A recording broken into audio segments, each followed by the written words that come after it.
그러면은 이제 과학적으로 접근한다고 하면은요, 우선 이제 여기 보니까 강원 중국에서 우리 학생까지 우리 저한테 공부하는 제자 중에 또 자제분이 중국에서까지도 오고, 그다음에 이쪽 오신 분들이 이제 이쪽에는 크게 조예가 없으신 분들이라 생각해서 쉽게 가벼운 얘기를 좀 할 텐데요. 그래도 아무래도 이게 전문적인 분야다 보니까 좀 어려울 거예요. 가능하면 쉽게 하려고 노력은 하겠습니다. 그때 뭐 질문 있으면 질문 주시고요. 한라산이라는 이름이 무슨 뜻인지 아시나요?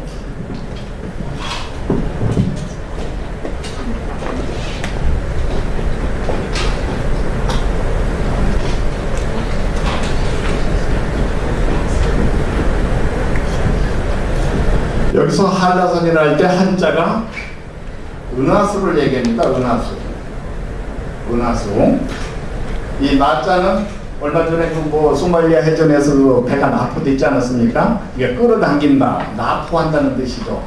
이게 은하수를 끌어당기는 산, 상당히 문학적인 이름입니다.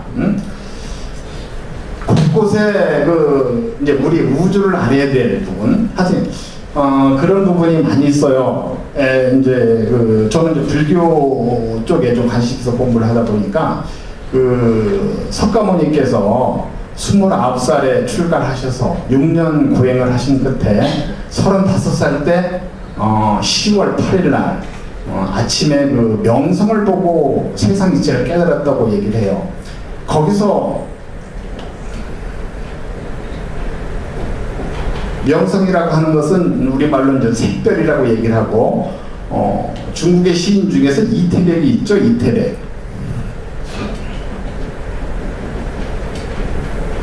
이태백의 이름 태백이 샛별, 명성을 얘기하는, 이제 샛별을 얘기하는 건데, 그 이름을 갖게 된 동기가 또 아주 재밌어요. 어머니가 이태백을 잉태하고 있었는데 샛별이 엄마한테 떨어지는 꿈을 꾸서 태어나서 태백이라는 이름을 주었다고 해요. 이제 이 샛별은 태양이 있고 수성이 있고 금성이 있고 지구가 있어서 지구에 가장 가까운 별이기도 하지만은 이 금성이 이 태양 다음으로 지구보다도 더 밝게 비춰지는데, 우리나라에서는 저녁에는 서쪽에서 보이고 새벽에는 동쪽에서 보이는데, 이제 석가모니 부처께서 이제 아침 동쪽 샛별을 보면서 이제 깨달음을 가졌다. 그 깨달음을 가졌다는 얘기를 한마디로 뭐라 그러면 재행무생.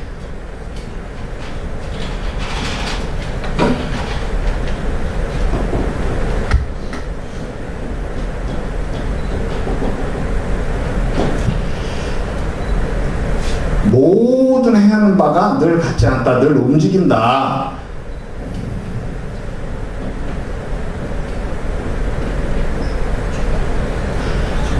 모든 원리는 변하지 않는 것이 없다, 뭐 그런 얘기죠. 그러면 석가모니께서 아침에 명성을 보고서 깨달았다고 했을 때, 산 밑에서 고행을 하셔서 깨달았을 때 어떤 지식이 없이 그런 걸 그대로 깨달았겠느냐? 그건 아니고, 공부를 하다 보니까 석가모니께서 왕자로 태어나다 보니까 어렸을 때 아주 고급 학문을 하셨어요. 왕세자, 왕이 되기 위해서. 그러다 보니까 우주 천문학을 일찍이 공부하신 천재 중에 천재였었죠. 그래서 이제 6년 고행 끝에 세상 이치는 하나도 변하지 않는 것이 없다. 거기에 이제 연기법이라고, 우리가 알고 있는 연기법,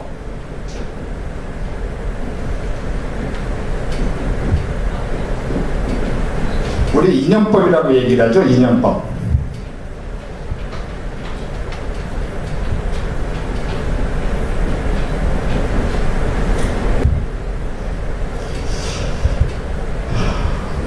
이 연자가 인연을 맺는다는 얘기인데, 여기 실사변이 들어와 있어요. 실사변이 있다는 것은 모든 관계를 연결한다는 그런 얘기가 있죠. 끈과 끈으로 연결한다. 그러니까 세상 모든 물질이 인연에 따라 가는 건데, 그 인연법이라는 글자, 이 인연 인자를 보면은 좀 언뜻 무시무시해요. 이 크게 써 있는 이 대자가 사람을 얘기하는데, 사람이 항상 갇혀 있어요. 어디 갇혀 있어요? 인연의 끈에 닫혀있다는 얘기로 또 해석할 수 있지 않겠어요? 그러다 보니까 이제 제가 이 공부를 하면서 부처님께서 그냥 연기다, 인연이다 이렇게 표현을 하셨는데, 저는 이제 이 공부를 하다 보니까 그때 부처님께서 이 사주 명략을 공부하셨으면은 그냥 인연이라고 얘기하지 않고 사주 팔자대로 산다고 얘기를 하셨을 것 같은 생각이 들어요. 그 인연의 법칙이, 그 석가모니께서는 법칙을 모르시다 보니까 뭔지는 모르지만 여하튼 서로 인연에 따라서 서로 생멸을 한다. 인연이 닿고 끊어지고 이렇게. 그래서 그러면은 이 사주팔자라는 법이 무엇이냐? 이제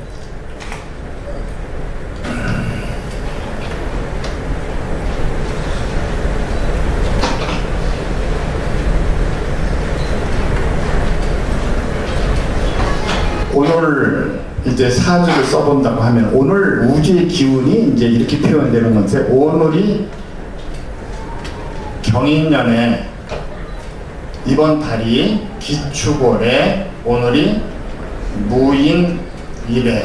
무인일에 지금 시간이 신시네요. 그러면 경신시가 될 거예요. 이렇게 우리가 보통 사주팔자 그래서 4가지 기둥을 써서 8자가 모여서 한 공식이 나타나는데, 이건 사주팔자라고 얘기를 하거든요. 그럼 사주팔자가 무엇을 나타내는 기운이냐? 이제 좀 한마디로 표현해 본다면은 인간과 우주 사이에 인간관계를 계측하는 공식입니다. 사람과 우주 사이에서 관계를 계측하는 공식이다. 어려운 얘기인지 모르겠는데, 경인년이라고 하는 년은 365일을 지배하고, 기축이라는 글자는 30일을 지배하고, 무인이라는 글자는 하루를 지배하고, 경신이라는 이 글자는 12분의 1, 2시간씩을 지배하는데, 그러면은 여기서 경인이다, 기축이다, 무인이다 하는 이런 근거가 어디서 나왔느냐? 바로 여원이라고 해서,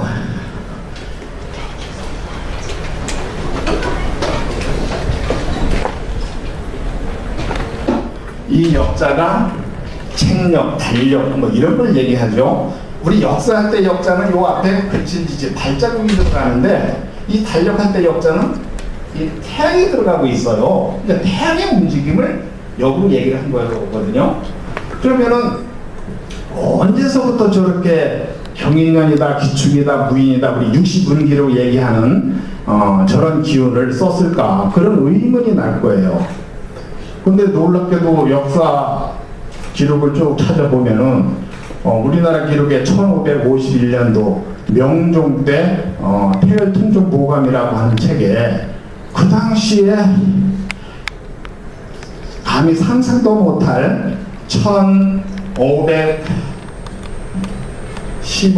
5천, 올해가 928년 전에 1015만 5,928년 전서부터 가짜 을직 병행정비라고 하는 60운기 여원이라고 하는 것을 쓰기 시작했다는 기록이 나오고 있어요. 그럼 우리가 보통 역사를 찍으면 이제 5,000년, 6,000년이라고 얘기를 하는데, 저런 근거가 도대체 믿어질 수가 없어요. 응? 근데 또 기록을 찾다 보니까 BC 104년에 한나라 무제 때 그때 이제 우리나라 좀 관상대 그 책임자가 사길승 사마천인데, 사마천이 그해 5월 달에 12월 우리가 동지라고 하는 기간, 동짓날 자시에 우리 항성이 쭉 일렬로 늘어서는 것을 확인하면은 그동안 모든 이 여건이라고 해서 써왔던 이런 부분이 확인되는 거다 해갖고 실제 실증을 했는데, 정확히 우주의 기운이 이렇게 일렬로 쭉 늘어서는 걸 보고서 틀림없다 해서 한무제가 영을 내려서 태초력이라고 아주 확정을 지어서 그때부터는 이 60운기에 이런 글자가 사실과 정확하다는 것을 증명해서 오늘날까지 누구도 이것에 대해서 이의를 다는 사람이 없어요. 근데 중국 역사가 뭐 4, 5천 년 뭐 이런 얘기를 하는데, 1015만 5,928년이라고 하는 이 전에부터 이거 써왔던 얘기가 믿어지지 않는데 우리는 그 문자라고 하는 거를 신뢰하다 보니까 문자로 들어있지 않으면 믿지를 못해요. 근데 최근에 제가 또 이제 다른 책을 보면서 뭐를 봤냐면은 남해근 씨라고 그래갖고 그 대만의 국사로 활동하신 남해근 씨 책을 보면은 그 중국의 역사가 지금 뭐 5,000년이다 4,000이다 얘기를 하는데 아직 우리나라 운이 제대로 오지 않았기 때문에 그렇게 어떤 그 뭐 판정을 받는 것에 대해서 수용할 수밖에 없다. 언젠가는 우리나라 역사가 200만 년이 넘어갈 거다 하는 얘기를 책에다 써놨어요. 그러니까 이 여본이라고 하는 이런 게 이런 오랜 역사를 했다는 게 기록으로 남지 않았기 때문에 우리는 신뢰를 못하는데 그 문자가 생긴 게 중국에 뭐 한자가 생긴 게 4, 5천 년 전 이런 정도에 그 전의 역사를 증명할 방법이 없다 보니까 우리는 신뢰를 못하는 거죠.